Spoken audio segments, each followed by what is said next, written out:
নমস্কার বন্ধুরা, প্রত্যেককে স্বাগত জানাই। আশা করি তোমরা যে যেখানে আছো ভালো আছো এবং সুস্থ আছো। ড্রাগন গাছে সর্ষের খোলের ব্যবহার। মাত্র কয়েক মাস আগে আমি এই ড্রাগন গাছের চারা গাছ বললে ভুল হবে, কয়েকটি মাত্র ডাল কিন্তু এখানে বসিয়েছিলাম। তার থেকে দেখো খুব দ্রুত কিন্তু কুশি আকারে বেরিয়ে উপরের দিকে উঠে গেছে। তার জন্য আমি বাড়িতে বানানো কিছু জৈব সার এই গাছের মধ্যে প্রয়োগ করেছিলাম। তার মধ্যে অন্যতম হলো সর্ষের খোল। তবে দেখো এই গাছ বসানোর 1 মাসের মধ্যে কিন্তু কোনো সার প্রয়োগ না করাটাই ভালো। 1 মাস পরের থেকে প্রয়োগ করাটা বেটার আর কি, গাছের পক্ষে বেটার। তো তার জন্য আমি এই সর্ষের খোল নিয়ে নিচ্ছি। তো কিছুটা জলের মধ্যে এই সর্ষের খোল আর কি ভিজিয়ে রাখবো 5 থেকে 7 দিন। তবে তোমরা সর্ষের খোলের পরিমাণ তোমাদের মন মতো নিতে পারো। আমি হাফ কিলো থেকে কিছুটা কম নিলাম, তোমরা চাইলে 1 কিলো নিতে পারো। তবে ঢাকা দিয়ে রাখার পরে কিছুটা মিশিয়ে আমি তার দ্বিগুণ জল নিলাম। আমি 3 লিটার জল নিয়ে নিলাম।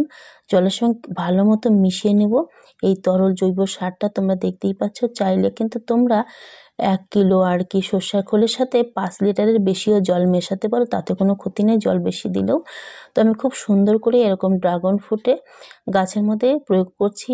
এতে করে কিন্তু গাছের বৃদ্ধি কিন্তু খুব দ্রুত হয় এবং গাছে ফলনও কিন্তু খুব দ্রুত হয়।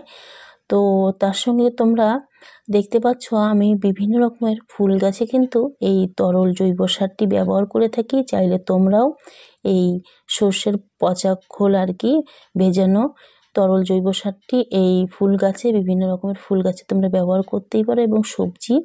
তো আমি দেখো সবজি গাছে কিন্তু এই তরল জৈব সারটি ব্যবহার করে থাকি। চাইলে তোমরা ওই তরল জৈব সারটি এই সবজি গাছের মধ্যে ব্যবহার করতে পারো। এতে করে কিন্তু গাছের ফলন খুব দ্রুত হয় এবং গাছের বৃদ্ধিও খুব ভালো হয়।